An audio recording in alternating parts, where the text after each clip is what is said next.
The next model is the physical intervention techniques.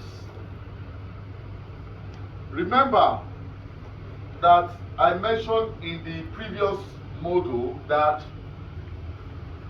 we only need to use physical intervention as a last resort.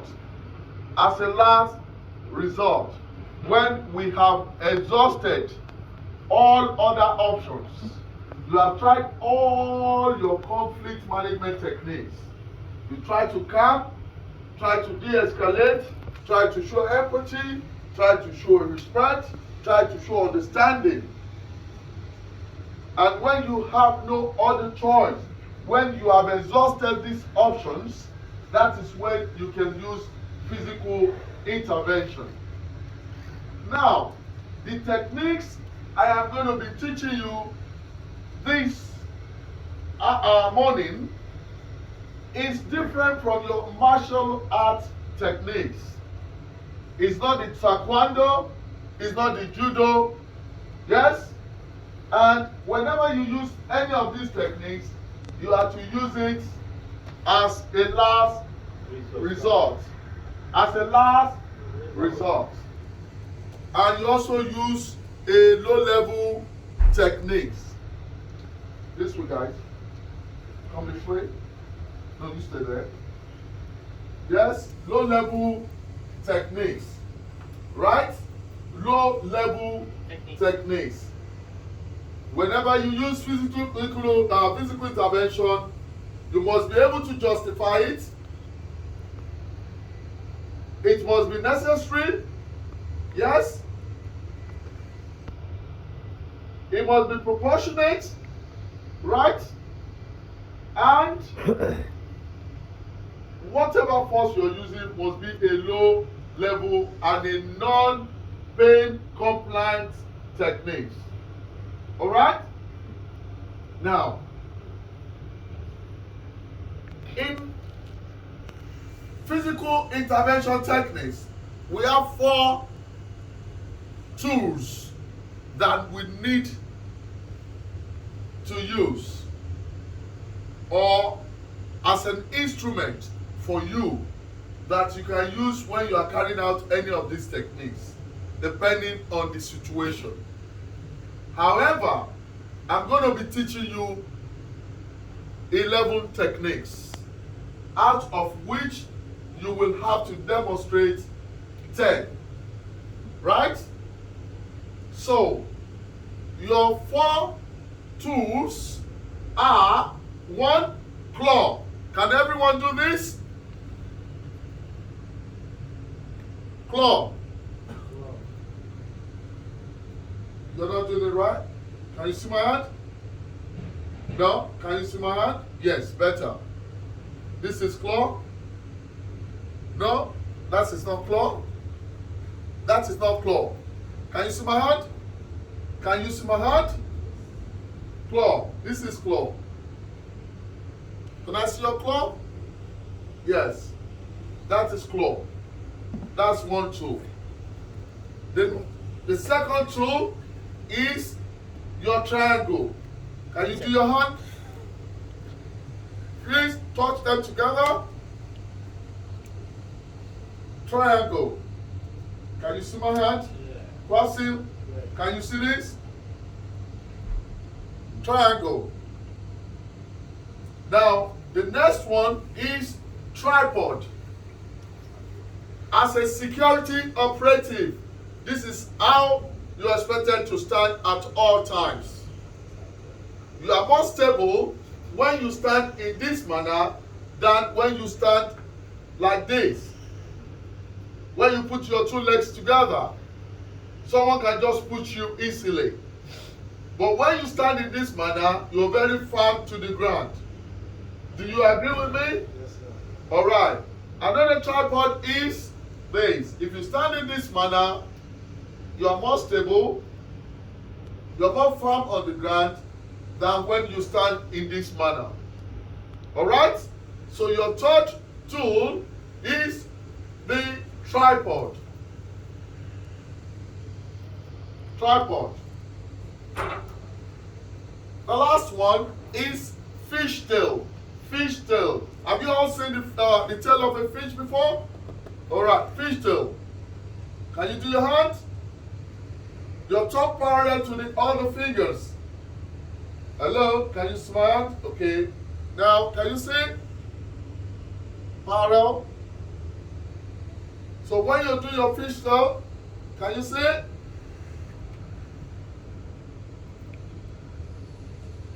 Can I see you do this? All of you.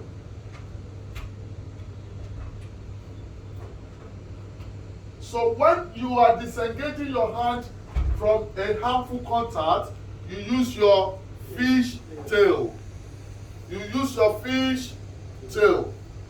Now, I'm going to be demonstrating the first techniques to you, and that is what you call finger tail. Can I have a volunteer, please? Saka. Now, finger tail. Now, he's going to serve as an aggressor. And he's coming. Yes? He's pointing at me. Now, do that. Can you see that? Yes. This is your position, right? So, as a security operative, using one of the techniques to disengage, what do? Step back. Can you see my hand? Yes. Can you see my legs? Yes. Firm on the ground. Yes. Step back. Go back a little bit.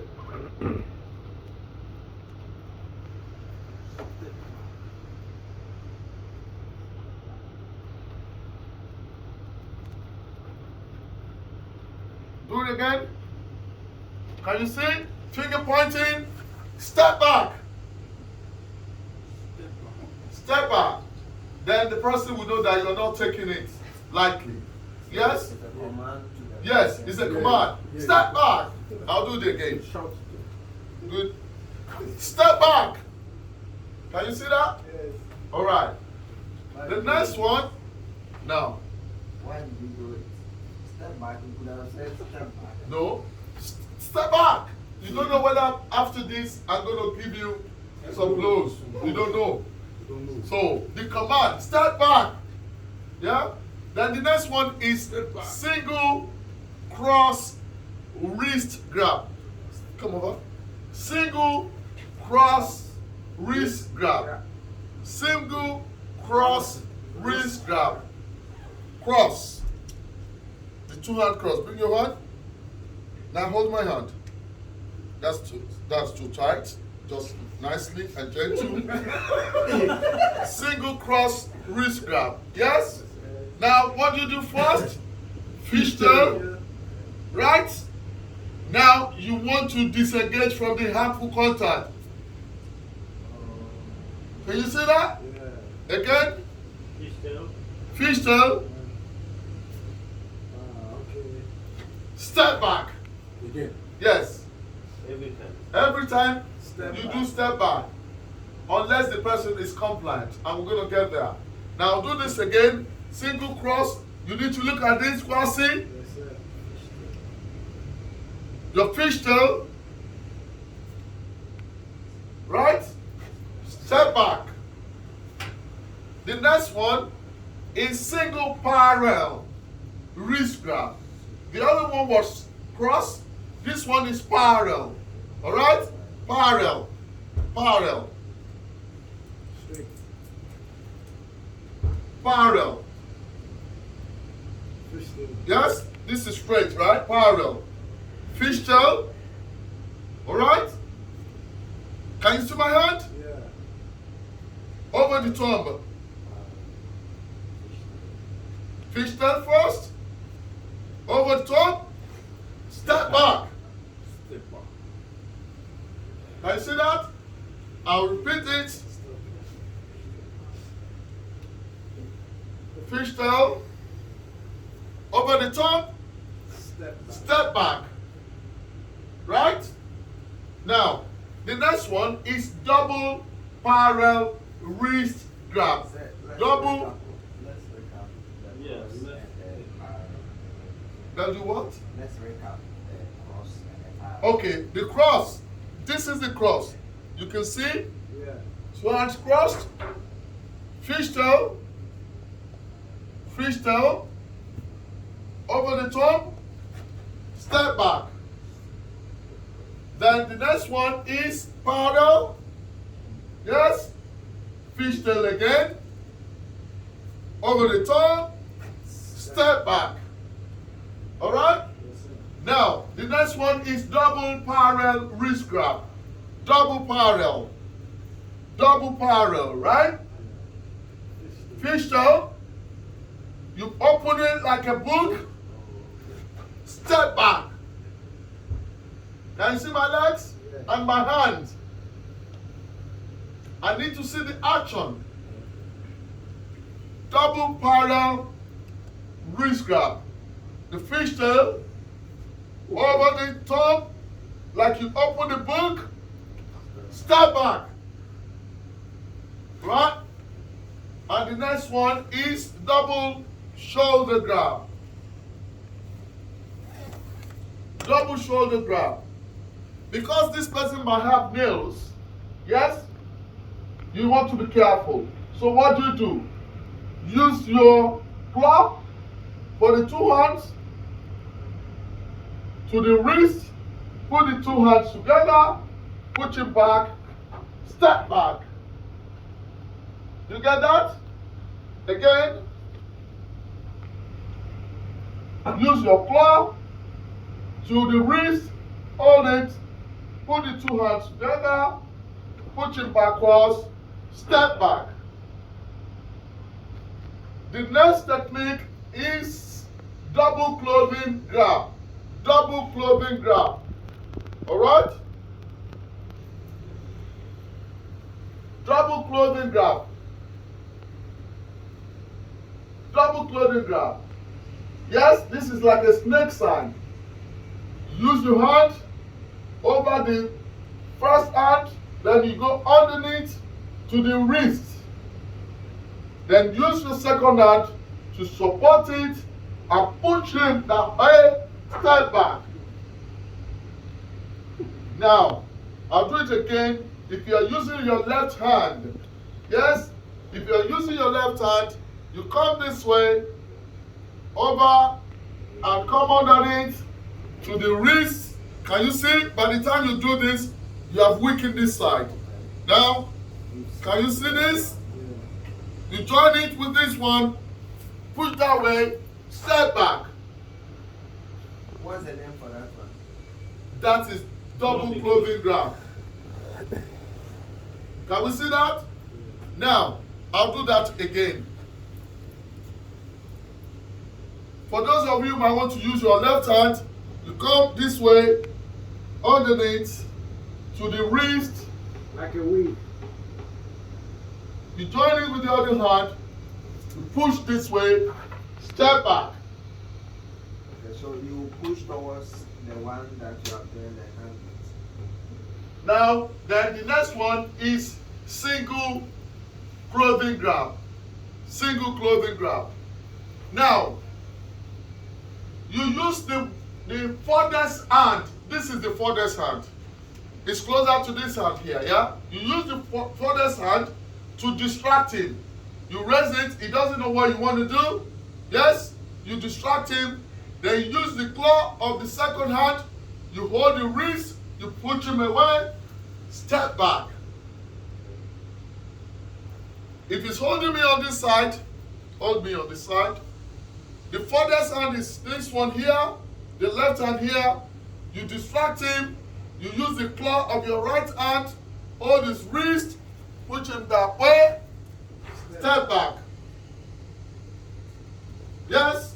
Then the next one is single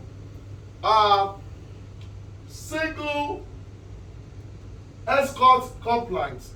You use these techniques for somebody who is not aggressive, maybe he's had too much drink, or is just, disturbing people in the venue.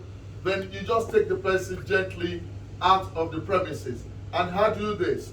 You use your claw, you hold him on top of his elbow, over the elbow.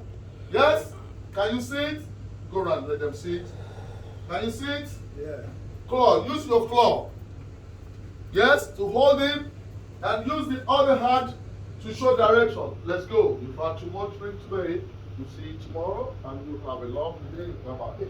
This one is compliant. Because it's compliant, you don't need to say get back.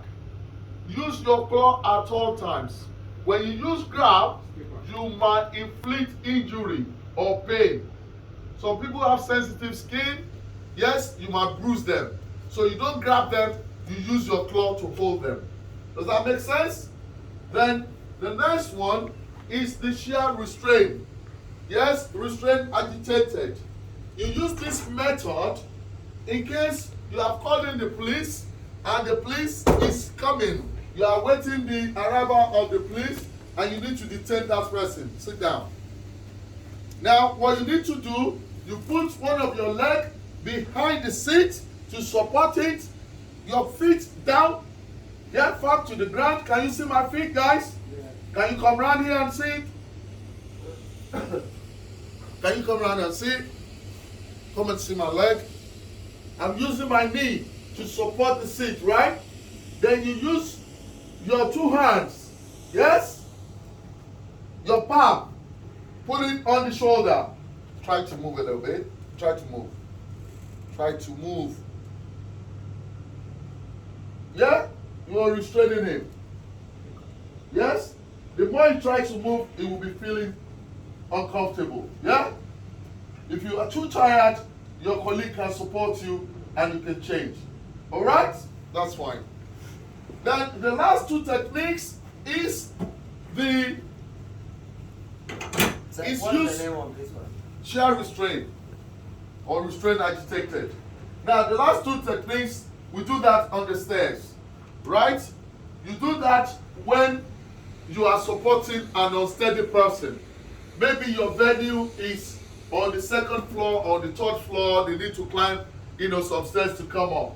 So two operatives will have to carry out that. Yes? So we're going to do that when we go to the stairs now.